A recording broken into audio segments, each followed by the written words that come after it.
चार भयंकर हत्याएं मध्य प्रदेश के मंझोली गांव को झकझोर कर रख देती। एक तांत्रिक रामनाथ दीक्षित, उसकी पत्नी गायत्री और बच्चे नेहा और किशोर के शव उनके घर के पिछवाड़े में दफन मिलते हैं। कैश और जेवर लूटे गए। गायत्री और नेहा के शवों के साथ बलात्कार हुआ है। इस हत्याकांड का मुख्य संदिग्ध है रमानाथ का छोटा भाई आनंद दीक्षित, जिसके साथ रामनाथ की अनबन थी पुश्तैनी घर को लेकर, जहां आनंद रहता है। आनंद ये घर अपने नाम ट्रांसफर करवाना चाहता था। रामनाथ की बेटी नेहा का बॉयफ्रेंड माधव भी पुलिस के रडार में है, क्योंकि कत्ल की रात उस घर में आखिरी फोन कॉल माधव ने नेहा को किया था। तीसरा संदिग्ध सूरज गुप्ता है। रामनाथ के बेटे किशोर के साथ सूरज की दुश्मनी थी, किशोर की गर्लफ्रेंड श्रेया को लेकर। अब अचानक से रामनाथ के दो शिष्य लक्ष्मण और धीरज एक नया एंगल लेकर सामने आते हैं। रामनाथ के तांत्रिक सामग्री वाले संदूक से एक रहस्यमय लाल पोटली गायब है। वो शक की उंगली एक दूसरे तांत्रिक गोपाल जोशी पर उठाते हैं। गोपाल जोशी भी कभी रामनाथ दीक्षित का शिष्य हुआ करता था। इस रोंगटे खड़े कर देने वाले संगीन जुर्म का असली कारण क्या है? यंत्र। क्या बकवास है सब? सर आस्था है लोगों की। लेकिन ये यंत्र दिखता कैसा है और किस चीज का बना है? ये धीरज और लक्ष्मण का अचानक हमारे पास आकर इस यंत्र के बारे में बताना, अगर ये जेन्युइन टिप नहीं है तो फिर ये क्या है और क्यों है? रहस्यमय यंत्र वाली लाल पोटली के गायब होने की बात पुलिस के सामने आने से इस मर्डर मिस्ट्री को एक नया एंगल मिल गया। क्या इस नए एंगल में कोई सच्चाई थी, या फिर यह सिर्फ इन्वेस्टिगेशन को गुमराह करने के लिए एक शातिर पैंतरा था, ताकि असली गुनहगार से पुलिस का ध्यान हट जाए?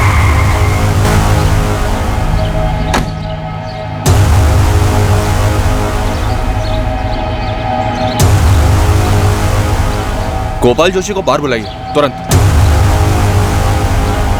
यंत्र? हाँ, एक लाल पोटली में रखा हुआ था, जिसे रामनाथ दीक्षित एक संदूक में रखते थे। तो क्या वो लाल पोटली वहां से गायब है? हाँ, ये खबर हमें उनके चेले धीरज और लक्ष्मण ने दी। तो हम जानना चाहते हैं कि वो दोनों वाकई सच बोल भी रहे हैं या नहीं। ओके मैडम, मैं पता लगाता हूँ, क्योंकि काफ़ी लोग दूर दराज से भी रामनाथ दीक्षित यहाँ आते थे। कोई ना कोई इस पे रोशनी जरूर डालेगा। यहाँ होता था, इधर इसी में रखते थे गुरुजी। साहब हमने कभी पास से नहीं देखा, बस दूर से ही देखा करते थे। सिर्फ गुरुजी ही संदूक खोलते थे। उसके बाद वो अंदर से पोटली निकालते थे, फिर उसके अंदर हाथ डालते थे, ध्यान लगाते थे, साथ में मंत्र पढ़ते थे। साहब वो हमसे कहते थे कि उस पोटली में एक यंत्र है जो सिर्फ और सिर्फ उन्हें चमत्कारी शक्तियाँ देता है, लेकिन वो हमें उस यंत्र को देखने तक नहीं देते थे। अगर वो यंत्र इतना ही खास था कि गोपाल उसे चुराने के लिए इतना खतरनाक रास्ता अपना सकता है, तो वो तुम दोनों भी तो कर सकते हो।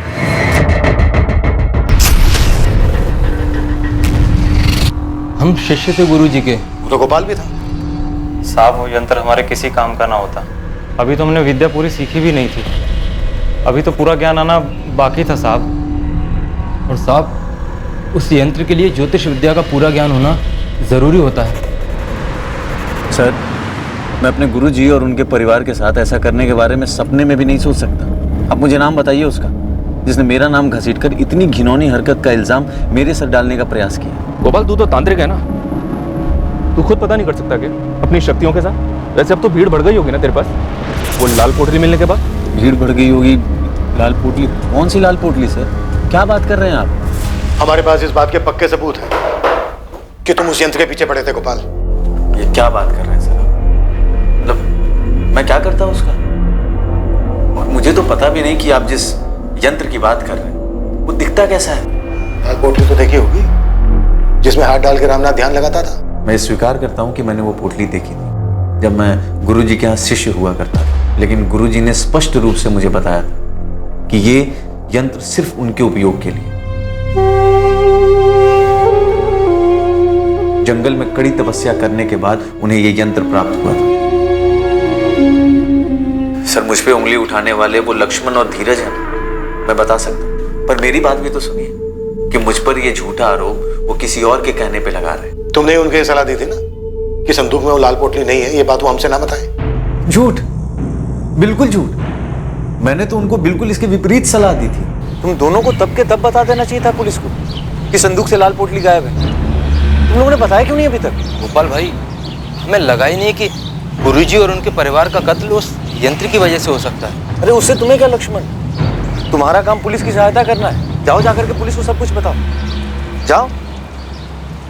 सर सीधी सी बात है, इन दोनों लड़कों को आनंद दीक्षित ने भेजा था आपके पास। तुम्हारे पास इस बात का कोई सबूत है गोपाल? सबूत की क्या आवश्यकता है सर, जाहिर सी बात है, आनंद और गुरुजी के बीच में पुश्तैनी घर को लेकर के विवाद था, और मुझसे भी, क्योंकि गुरुजी मुझसे सलाह मशवरा करते थे। इतना बड़ा नामचीन तांत्रिक अपने छोटे भाई के गलत इरादों को नहीं देख पाया। यही तो दुर्भाग्य है सर, अपनी शक्तियों से पूरी दुनिया की मदद करने, अपने खुद के पीठ पे छुरा भोगने वाले अपने भाई को नहीं पहचानता। अगर वो यंत्र गायब है तो वो आनंद के पास ही। क्या पुलिस को संदूक में से यंत्र मिला? आनंद को भी उस यंत्र के ताकत के बारे में जानकारी थी। अब 2 और 2 की कड़ी जोड़कर देखिए, आनंद ने पहले उन 2 पाखंडी शिष्यों से यह कांड कराया, उसके बाद यंत्र को हासिल किया, उसके बाद उन दोनों को मेरे पास भेजा गायब यंत्र की जानकारी देने के लिए, और फिर मुझ पे इल्जाम लगाया। तभी मैं सोचूं कि ये दोनों मुझसे ऐसे मिलने क्यों आए। सर अब पूरा गणित बिल्कुल सही बैठ गया। ये पूरी साजिश के पीछे आनंद का ही हाथ।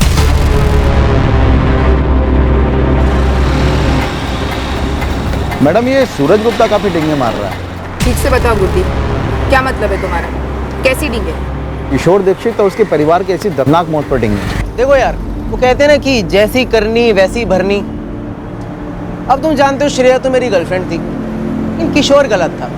मैंने उसको बोला था कि पीछे हट जा, नहीं हटा, और साले ने मुझ पर हाथ उठाया। हुआ क्या, इस दुनिया से ही हट गया। हिसाब किताब एकदम बराबर हो गया।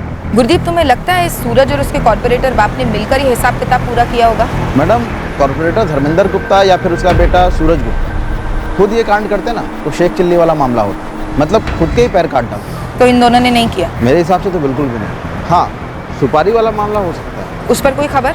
यहाँ मझौली में तो कोई नहीं हो सकता। जबलपुर तक की सुपारी मार्केट छान मारी, अभी तक किसी गिरोह का नाम नहीं आया।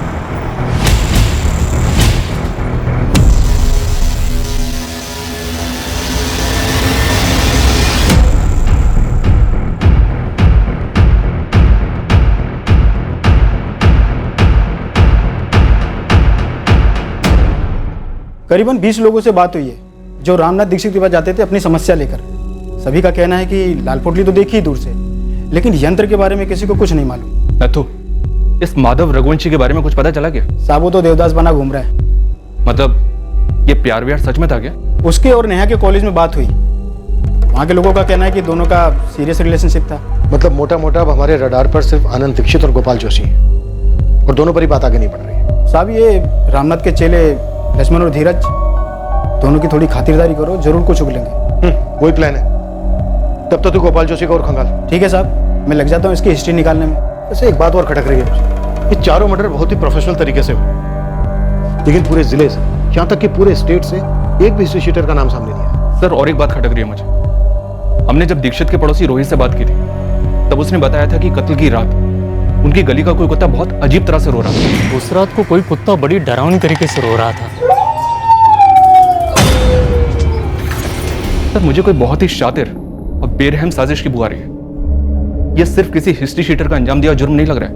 यह किसी ऐसे आदमी का काम है जो दीक्षित परिवार और उनके घर मोहल्ले के हालात से अच्छी तरह से वाकिफ था, जिसके चलते इस साजिश को आराम से अंजाम दिया जा सके। काफी आराम से मुझे घर की बैकसाइड को खोदने के लिए उनके पास पूरा था। इस साजिश का हर पहलू खौफनाक तो था।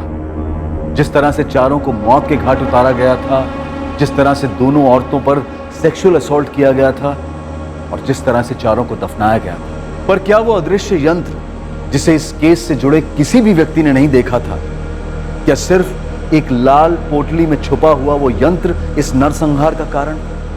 सिर्फ एक यंत्र?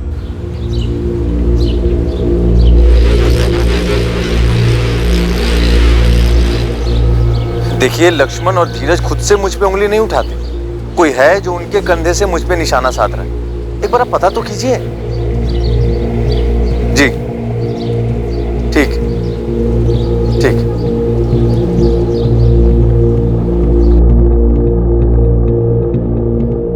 पापा, पुलिस आई है आपसे बात करने। आनंद, आपने कैश और जेवर चोरी होने की इंफॉर्मेशन तो दी थी, लेकिन संदूक वाली उस लाल पोटली का जिक्र नहीं किया था जो चोरी हो गई थी, जिसमें रामनाथ जी का यंत्र था। आपने मुझे संदूक खोल कर दिखाया कब? मुझे कैसे पता चलता? हमने एक दफा नहीं आपसे कई दफा पूछा था उस चाबी के बारे में, जिसे रामनाथ जी अपनी कमर से लटका कर रखते थे। कैसे बताता मैं? मुझे क्या मालूम था वो चाबी संदूक की है? और आपको भी तब मालूम पड़ा जब लक्ष्मण और धीरज ने आपको बताया। हमें पता चला है कम से कम 2 लोग थे, ऐसे 2 लोग जो घर के चप्पे चप्पे से वाकिफ थे, रामनाथ दीक्षित के परिवार की दिनचर्या से वाकिफ थे। बोलो, कैसे अंजाम दिया इस कांड को? क्या क्या किया, कैसे किया? हम और क्या बताएंगे, हम उनके शिष्य थे, गुरु थे वो हमारे। साहब, हमारी सिर्फ इतनी गलती है कि हमने लाल पोटली वाली बात आप लोगों को नहीं बताई। इसके अलावा हमें कुछ नहीं मालूम ये सब किसने किया है। वो आदमी कौन है जिसने तुमसे कहा गोपाल जोशी पर उंगली उठाने के लिए? हमें किसी ने नहीं कहा साहब। और साहब ये बात सच है, गोपाल भाई ने ही हमें मना किया था आप लोगों को यंत्र वाली बात ना बताएं। 2 घंटे दे रहा हूं तुम दोनों को, अच्छे से सोच लो।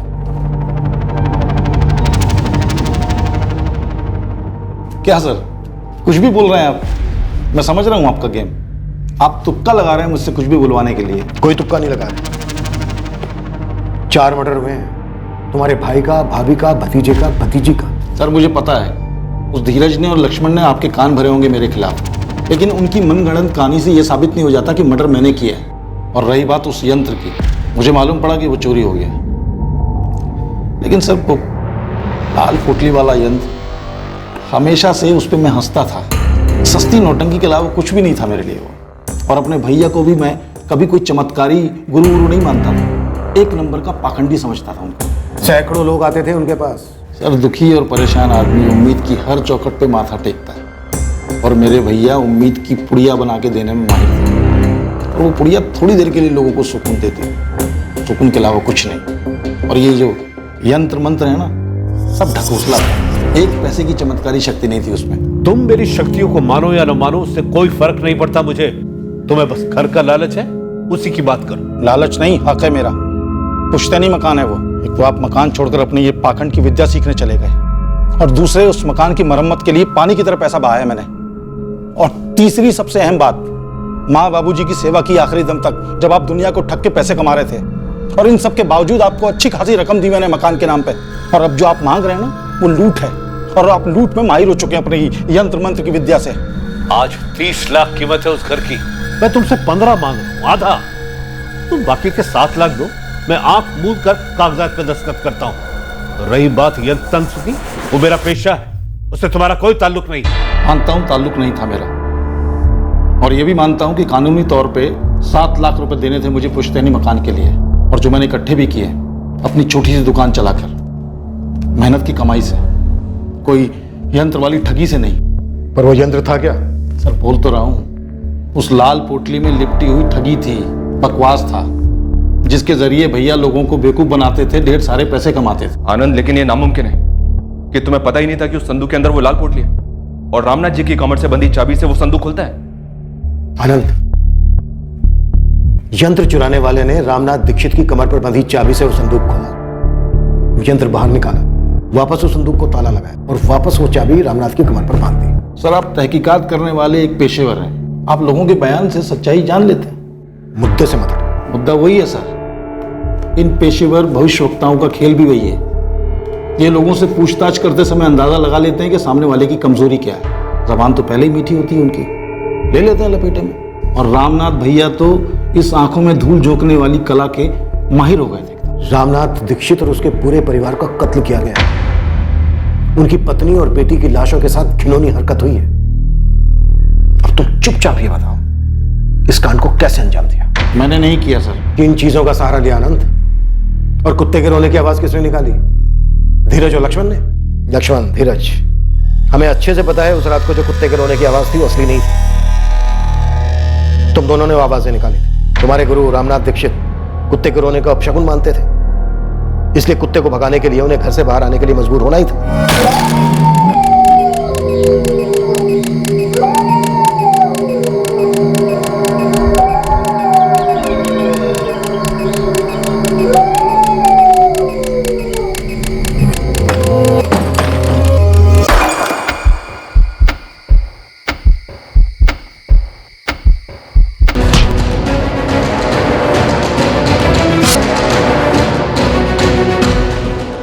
इसी तरीके से मारा? हाँ या ना? कि किसी भी तरह से रामनाथ दीक्षित को घर से बाहर लाओ, मारो, फिर घर में घुसकर बाकी सबको भी मार डालो। रात में कुत्ते के रोने को अपशकुन माना जाता है। तुम्हें पता था? कुत्ते को चुप कराने के लिए रामनाथ बाहर आएगा ही आएगा। यकीन नहीं होता सर कि आप जैसा पुलिस अफसर एक अंधश्रद्धा को अपनी तहकीकात का आधार बनाएगा। खैर, अब मुद्दे से भटकना बंद करें और उन दोनों को बुलाएं, नालायकों को, लक्ष्मण और धीरज को, और मेरे मुंह पे कहलवाएं कि मर्डर मैंने करवाया है। जब जरूरत पड़ेगी तब करेंगे। जरूरत होगी तो भी नहीं करवा पाएंगे आप, क्योंकि ये सब झूठ है। और इस कांड के पीछे अगर मैं होता भी तो इतना मूर्ख नहीं हूं कि उन्हीं दोनों को चुनूंगा जिनको आपके शक के दायरे में आना ही आना था। तो फिर किन्हें चुना? किससे करवाया? कौन सा गिरोह? गिरोह तो मेरे भैया चला रहे थे, अंधश्रद्धा का गिरोह। और हम दोनों भाइयों के बीच में पुश्तैनी मकान को लेकर मसला था। कोई नफरत नहीं थी कि मैं उनका मर्डर करवाता। आप ऐसे आदमी को ढूंढिए जिसे मेरे भैया से इतनी नफरत हो कि मेरी भाभी और भतीजी। आप जितनी मर्जी पूछताछ कर लीजिए सर, लेकिन मैं वो आदमी नहीं हूं जो इतनी घिनौनी हरकत करता, और वो भी अपने भाई के साथ। हर मर्डर केस में क्रिमिनल अपने पीछे कोई ना कोई सुराग छोड़ ही जाता है मंचन। इस केस में 4 मर्डर हुए, 2 सेक्सुअल असॉल्ट हुए, लेकिन क्रिमिनल ने एक भी ऐसा निशान नहीं छोड़ा जिसके बलबूते हम किसी नतीजे पर पहुंच सके। सर, सारे एंगल्स इस वक्त पर्सनल हैं और रहस्यमय लाल पोटली में लिपटा हुआ वो जादू यंत्र, लेकिन इनमें से कोई भी एंगल कोई स्ट्रॉन्ग रीजन नहीं दे रहा। इस केस में एक बात और गौर करने वाली है मनचंदा। सेक्सुअल असॉल्ट बहुत ही विकृत तरीके से हुआ, लाशों के साथ रेप किया गया, लेकिन क्रिमिनल ने वहां भी कोई अपना निशान नहीं छोड़ा। वेजाइनल स्वैब्स में कोई सीमेन के स्टेन्स नहीं मिले हैं। मतलब मुजरिम ने या मुजरिमों ने कॉन्डोम यूज किए होंगे। प्राइवेट पार्ट्स पर जख्म तो हैं, तो यस, कॉन्डोम्स यूज किए होंगे। और डॉक्टर, रेप कत्ल होने के बाद हुए? हाँ, इस हद तक विकृति।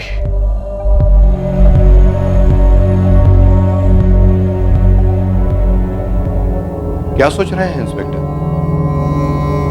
मनचंदा, एक बात मेरे दिमाग में आई थी। इस केस में क्रिमिनल ने सेक्सुअल असॉल्ट के लिए जो तरीका अपनाया वो काफी विकृत तो है, लेकिन इन्वेस्टिगेशन के पॉइंट ऑफ व्यू से काफी सेफ भी है। पकड़े जाने का डर मिनिमम है। अगर उसने रेगुलर तरीका अपनाया होता तो शायद सीमेन के ट्रेसेस से वो पकड़ा जाता। इस पूरी वारदात को अंजाम देने के लिए उसने दिमाग काफी तेज लगाया है। जी सर। मनचंदा, इस केस में हम पर्सनल एंगल को ठीक से फोकस कर रहे हैं ना, या फिर हमसे कुछ छूट रहा है? तो फिर और कौन हो सकता है सर? कोई राह चलते चोरों चक्के?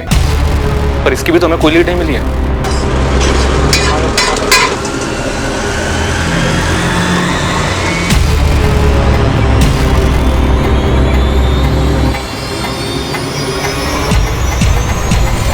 मनचंदा, अलमारी खुली मिली हमें, लॉकर से कैश जेवर सब लुटे गए। सर, अगर ये लोग आम चोर लुटेरे होते तो लूटपाट करके भाग खड़े होते, घर के पीछे जाकर कब्र क्यों खोदते? मेरा मतलब सर, इतनी मेहनत, इतना रिस्क क्यों उठाते? और सर, वो कुत्ते का रोना, अगर ये आम चोर डकैतों का गिरोह होता तो सर इतनी बारीकी से रामनाथ की कमर से वो चाबी निकालकर, उस संदूक से उस पोटली को निकालकर वापस चाबी को रामनाथ की कमर में लगा देते।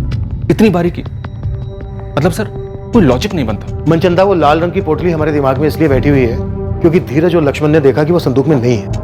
हो सकता है लुटेरों ने उसको छुआई ना हो, रामनाथ ने पहले से उसको निकाल के कहीं और रख दिया हो, या फिर किसी को दे दिया हो। सर, मुश्किल लगता है, और अगर ऐसा हुआ भी हो तो बाकी बातें एड ऑन नहीं होती है सर। मुझे लगता है कि आम चोरी के दौरान हुए मर्डर का केस है ही नहीं, रेगुलर हिस्ट्री शीटर्स नहीं थे वो लोग। सर, इस गोपाल जोशी की पूरी कुंडली निकाली है। ऐसी कोई लीड जो उसे इस जुर्म से जोड़ सके? इस वक्त कुछ कहना मुश्किल है सर, लेकिन उसकी कुंडली में काफी उतार चढ़ाव है, स्पेशली पिछले 4 सालों। 4 साल पहले तक वो जबलपुर के बाहर एक फैक्ट्री में कारीगर था। 2013 में गोपाल के पिता अनिल जोशी सीरियस स्ट्रोक के शिकार हुए थे। लकवे के उस स्ट्रोक के बाद वो कभी बिस्तर से उठ नहीं पाए। उसी महीने में गोपाल की फैक्ट्री में कटौती की वजह से गोपाल को नौकरी से हटा दिया गया। 2 दुर्घटनाएं एक साथ होने पर हताश होकर गोपाल रामनाथ जी के दरवाजे पर जा पहुंचा। उसे अपने बुरे वक्त को समझना था, आगे का रास्ता जानना था।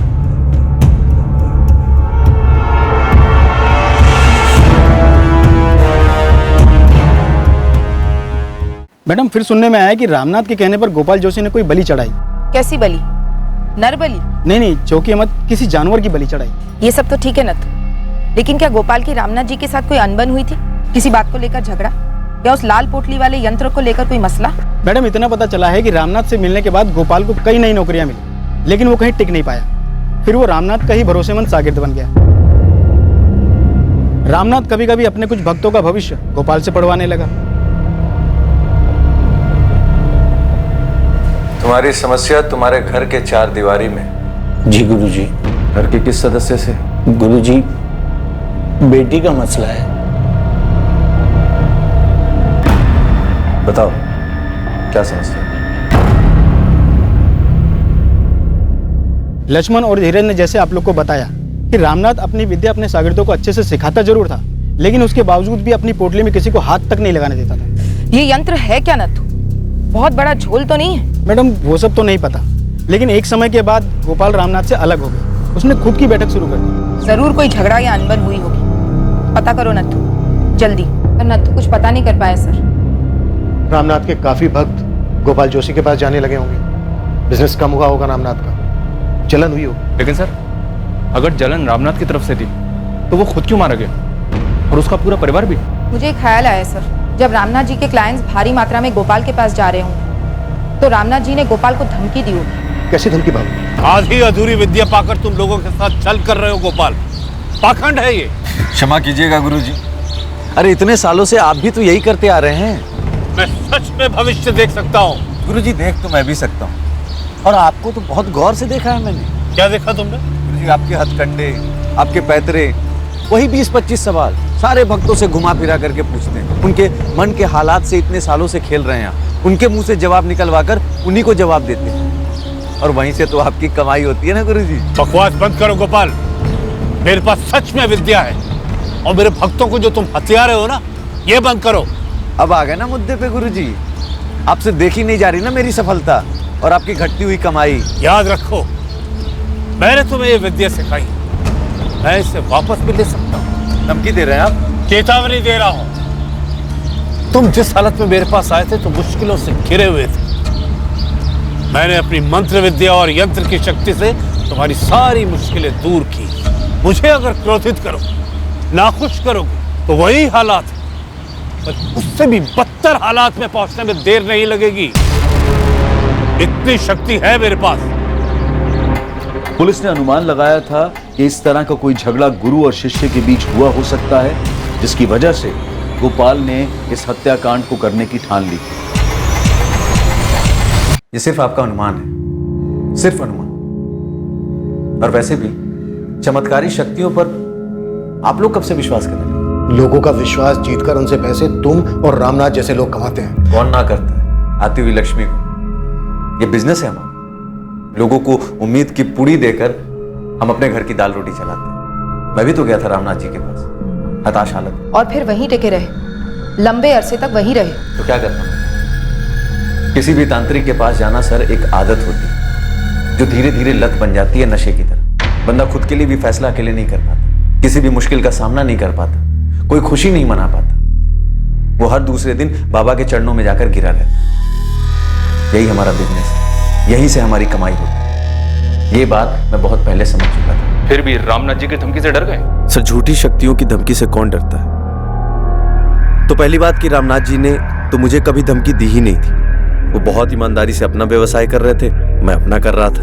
और सर, रामनाथ जी और उनके पूरे परिवार को इस तरह मारकर मुझे क्या हासिल होगा, क्या मिला? तुम अब भी उंगली रामनाथ के छोटे भाई आनंद दीक्षित पर ही उठाओगे? जी बिल्कुल। इन सब के बीच में सबसे ज्यादा फायदा आनंद दीक्षित को ही हुआ।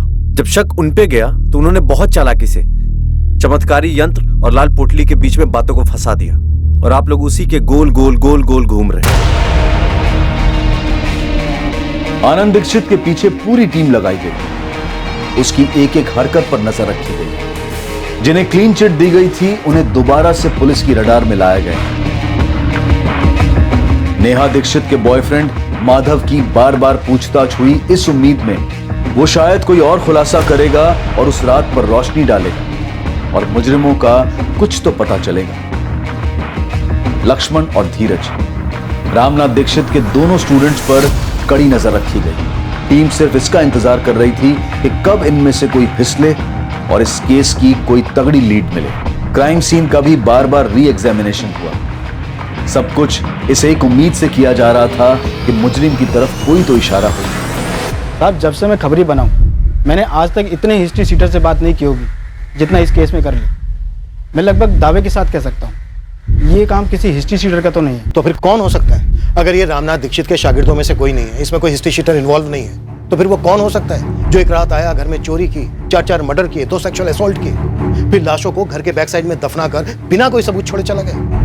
कैसे मुमकिन है? सर, शायद ये मर्डर्स किसी पर्सनल एंगल की वजह से ना हुए हों और ना ही किसी राह चलते क्रिमिनल ने किए हों।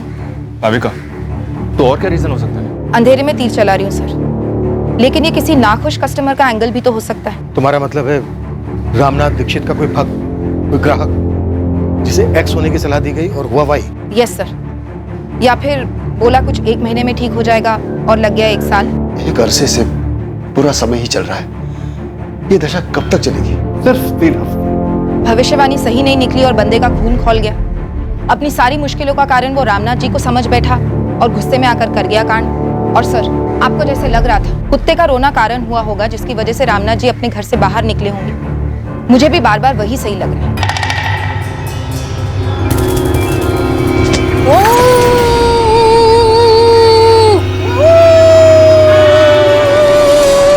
और सर, कुत्ते का वो रोना सिर्फ एक पैतरा नहीं था, मैसेज था एक घायल इंसान का रामनाथ जी के लिए कि सुनो, जिस पर तुम इतना विश्वास करते हो आज वो तुम्हारी मौत का कारण बनेगा।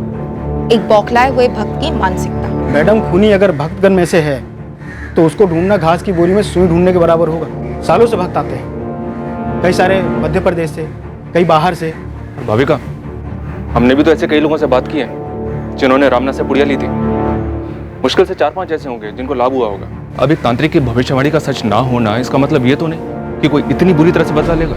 काश इस वक्त हमारे पास भी कोई यंत्र होता, हम भी मंत्र फूंक सकते, या फिर हमें ऐसा कोई बाबा मिल जाता जिसके सामने हम इस केस को खोल कर रखते और वो यूं चुटकी बजाकर मुजरिम और मोटिव दोनों का खुलासा कर देते। ये लो, हो गया केस सोल्व, कर दो क्लोज। मजाक अपनी जगह है, 3 हफ्ते हो गए हैं, 3 हफ्ते इन 4 मर्डर्स को हुए और अभी तक हमें एक भी सुराग नहीं मिला। दरअसल मुजरिम पूरे 3 हफ्ते तक पुलिस की नाक के नीचे था, लेकिन मुजरिम तक पहुंचना मुश्किल था क्योंकि उसे इस जुर्म से जोड़ने के लिए ठोस सबूत चाहिए थे। यह केस लंबे अरसे तक अनसुलझा नहीं रहा, कुछ अचानक होने वाला था जो इस केस के सभी पत्तों को बिखेर कर मुजरिम का पत्ता सामने लाने वाला था।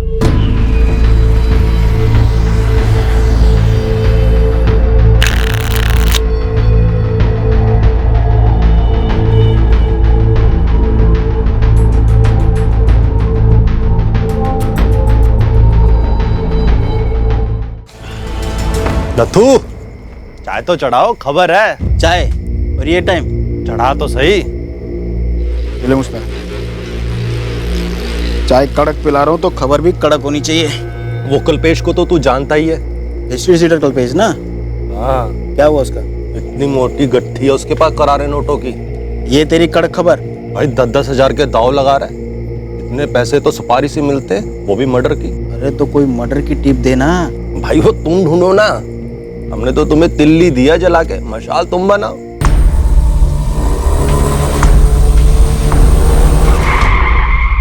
सब क्या कर रहे हो साहब? गाले क्या कर साहब? साहब आप लोग क्या करने वाले साहब?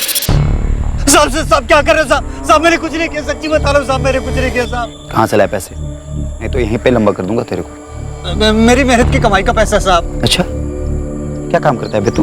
हाँ, डॉक्टर है, वकील है, कॉन्ट्रैक्टर है या सुपारी कॉन्ट्रैक्टर? सब गोली मत चलाना साहब। किसकी सुपारी उठाई थी तूने?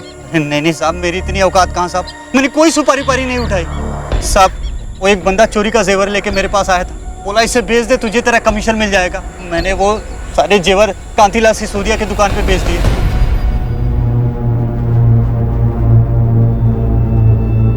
5 लाख का माल था साहब। कांतीलाल सिसोदिया ने मुझे 4.25 दिए, मैंने उसमें से 50 रखा, बाकी सामने वाली पार्टी को 3.75 दे दिए। पूरी ईमानदारी का सौदा था साहब, मैंने कोई सुपारी पारी नहीं उठाई साहब, और नहीं कोई लूटपाट किया। पार्टी का नाम बता। छोड़ो ना साहब, साहब आप एक काम करो, मेरे 50 में से 10 रख लो। अच्छा चलो 20 रख लो साहब। अभी ये किसने दिया, किधर से आए, सब जाने दो ना साहब, इसको इधर ही रफा दफा कर देते हैं साहब। मैं तो इस सबको पिघला देता हूँ साहब, आप अपना शेयर बोलो ना साहब। रामनाथ दीक्षित। क्या फर्क पड़ता है साहब, जाने दो ना हम लोगों को। ये तो वही है ना जिसका मर्डर हुआ था, बेटा बेटी बीवी सब साफ, चोरी वाला तांत्रिक, राइट? साहब आप तो मेरे को जानते हो साहब, मेरा इससे कोई लेना देना नहीं है साहब, ये सब आप रख लो साहब, ये कल्पेश को अंदर डालो। अरे क्या अंदर डालो साहब, मेरा इस हत्या से कोई लेना देना नहीं है। तो उसका नाम बता जिसका वास्ता है।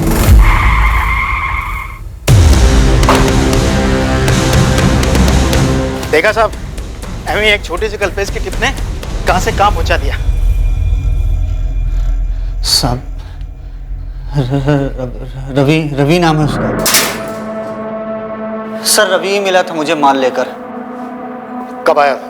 यही कोई 1 महीना पहले।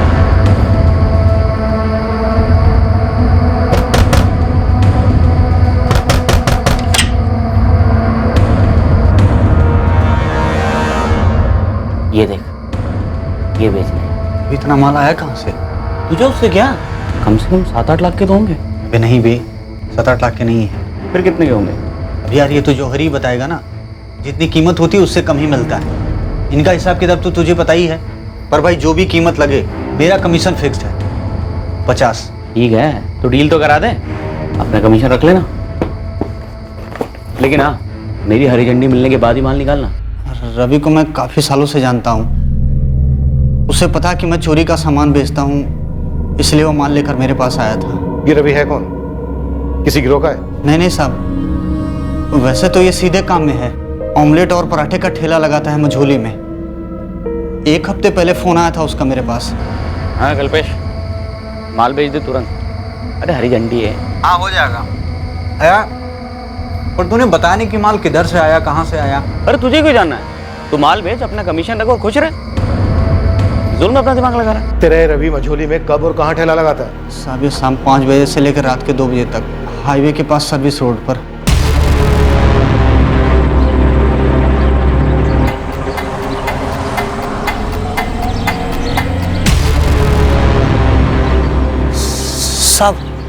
साहब हो रहा साइकिल पर रवि।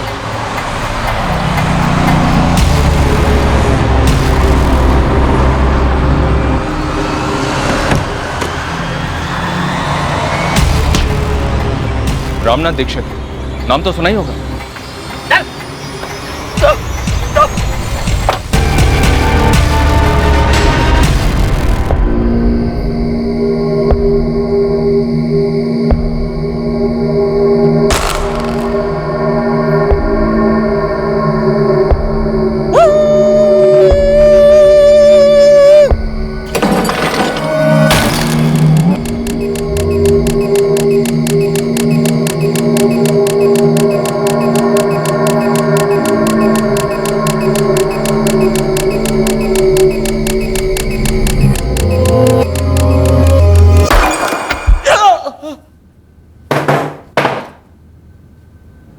किसके कहने पे ये सब किया रवि?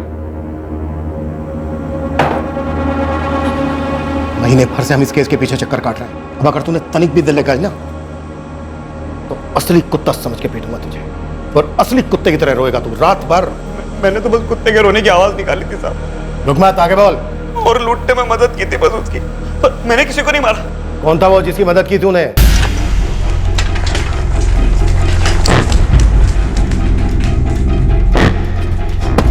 धीरज, धीरज, पुलिस को वो बंदा मिल गया है जिसने गुरुजी के जेवर बेचे। क्या क्या बोला वो? क्या हुआ जी? अपना भैया के घर से चोरी हुए जेवर पुलिस ने बरामद किए हैं। थाने बुलाया मुझे।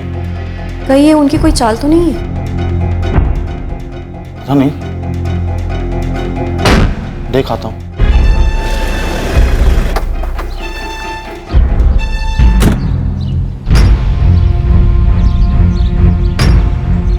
गोपाल, गोपाल जोशी। जी इंस्पेक्टर। मुजरिम पकड़ लिया हमने। कौन है? बताते हैं, चलो हमारे साथ। बताइए ना सर, किसे पकड़ा है आप लोगों ने? एक क्रिमिनल है, हिस्ट्री शीटर। कौन है ये? पहले जबलपुर पुलिस ने उसे पकड़ा था पैसों के साथ, जो उसने कुछ जेवर बेचने के बाद कमाए थे बतौर कमीशन। अच्छा, फिर जेवर बरामद हुए। और उन जेवर में से चांदी के एक गिलास पर रामनाथ दीक्षित का नाम लिखा हुआ था। फिर ये कल्पेश मझौली में एक बंदे से मिला जिसने कल्पेश को वो जेवर दिए थे बेचने के लिए। रवि नाम है उसका। इस रवि को वो जेवर बेचने के लिए किसने दिए थे? गोपाल जोशी। किसने दिए थे सर? आप मुझसे क्यों पूछ रहे हैं? हमारा अंदाजा इतना भी गलत नहीं था और तेरे ऊपर तो शक हमें पहले से ही था, बस सबूत नहीं था हमारे पास। अब हम तुझसे तोते की तरह सच बुलवाएंगे, फिर तेरी भविष्यवाणी की जाएगी, समझा?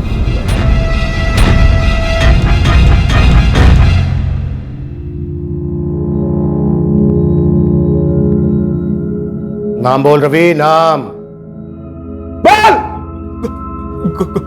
गोपाल जोशी साहब, रामनाथ दीक्षित से पंगा था। चल गोपाल, अब जल्दी से शुरू हो। शुरू करते अपनी बात। अब अगर तूने 1 मिनट भी देर लगाई तो बहुत तरीके हैं हमारे पास मुंह खुलवाने के। एक से बढ़कर एक यंत्र है हमारे पास।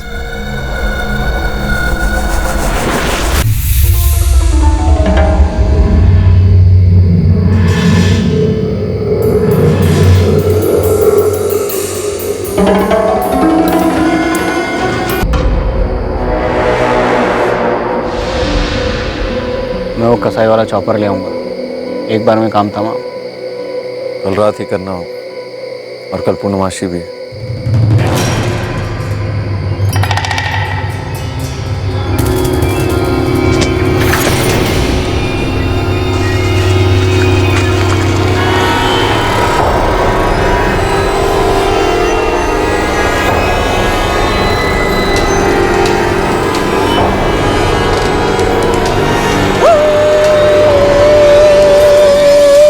दरवाजा खटखटाता है तो चारों में से कोई भी दरवाजा खोल सकता था,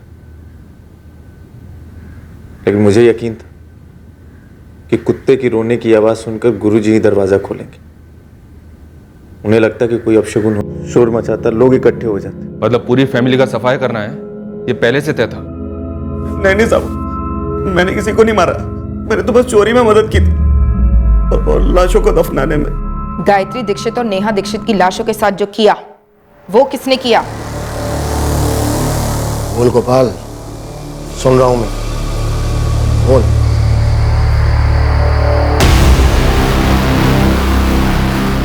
गोपाल भाई, ये लड़की आपकी, वो औरत मेरी, बाद में एक्सचेंज, ठीक है? एक सेकंड रुक, ले कोई निशान मत छोड़।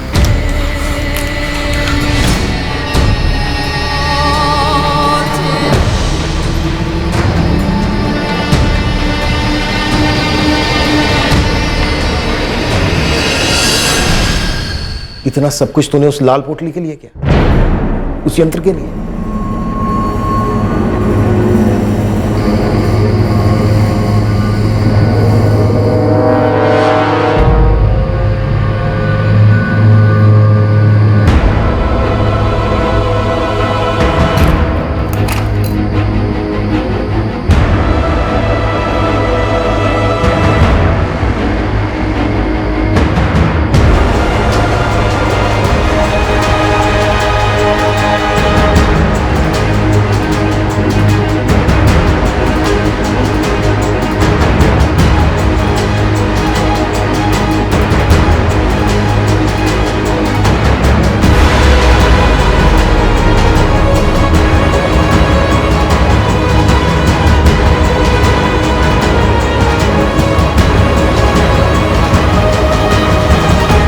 देखो गोपाल, अब अगर तुमने मेरा एक भी भक्त खींचा तो तुम्हारी खैर नहीं, बर्बाद कर दूंगा मैं तुम्हें।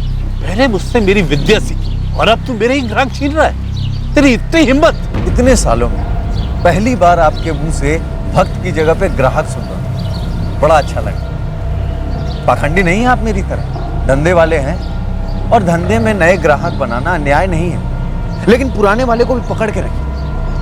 मैं तो कहता हूं कोई जबरदस्त चमत्कार दिखाइए उन्हें। तुम मेरा और मेरी विद्या का मजाक उड़ा रहे हो? गुरुजी, सैकड़ों ग्राहकों का इतने सालों से आप मजाक ही तो बनाते आ रहे हैं। अब बहती नदी में मैंने भी हाथ धो लिया। अब गुरुजी, इसमें बुरा मानने वाली कोई बात है नहीं। विनाश काले विपरीत बुद्धि, तुम्हें अंदाजा नहीं है गोपाल, तुमने मेरे साथ अन्याय और फिर मेरा अपमान करके क्या मोल ले लिया। जिस हालत में तुम मेरे पास आए थे उससे भी बदतर दशा होगी तुम्हारी, वरना मैं ये तांत्रिक विद्या छोड़ दूंगा। एक डर अंदर ही अंदर था मेरे, कहीं गुरुजी के पास उस यंत्र की ताकत हो, शायद दुनिया में ऐसी कोई ताकत हो। और ये ख्याल मुझे दिन रात अंदर से खाने लगा। मैं अपने ग्राहकों को सही से सलाह नहीं दे पा रहा था और धीरे धीरे ग्राहक कम होते चले। जो कमाया था वो घटता चला गया। तब मुझे यकीन होने लगा कि ये सब यंत्र के कारण हो रहा। गोपाल भाई, यही है वो यंत्र जो आपके कलेजे का पत्थर था? गोपाल भाई कुछ बोलिए, इतना सब कुछ इस मामूली से पत्थर के लिए? इसकी धमकी से ये मेरी जिंदगी बर्बाद करने चला था। अब देखो खुद का।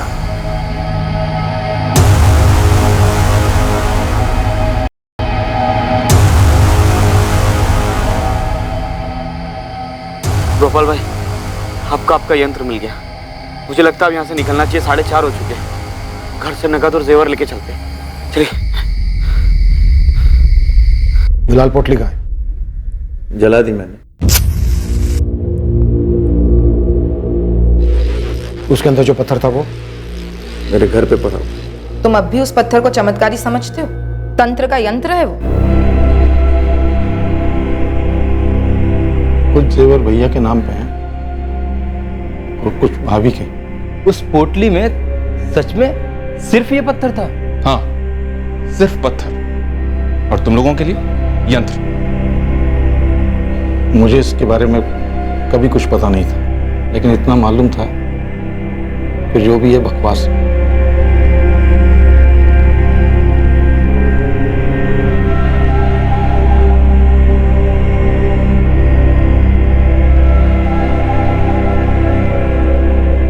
गोपाल जोशी और रवि को आईपीसी की धारा 302 के तहत मर्डर, आईपीसी की धारा 376 के तहत रेप और आईपीसी 201 के तहत सबूत मिटाने के चार्जेस पर गिरफ्तार किया गया है।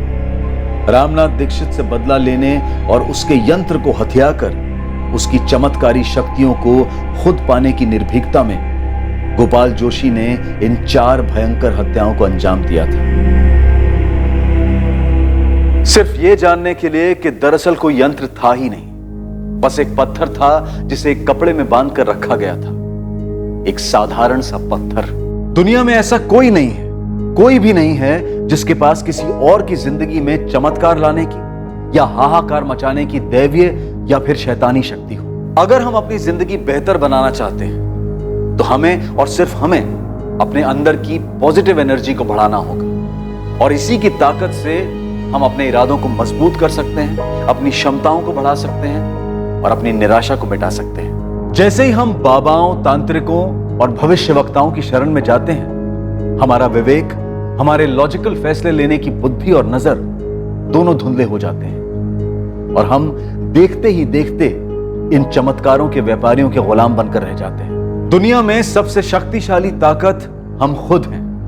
अपनी जिंदगी को बेहतर बनाने की भरपूर ताकत खुद हमारे पास है, लेकिन हम में वो कमजोरी भी है कि हम नकारात्मक शक्तियों के जाल में फंसकर अपने इर्द गिर्द तबाही मचा सकते हैं। जरूरी है कि हम इन नकारात्मक नेगेटिव शक्तियों से सतर्क होकर अपने आप को बचाएं। जीवन सुंदर है, जीवन अमूल्य है।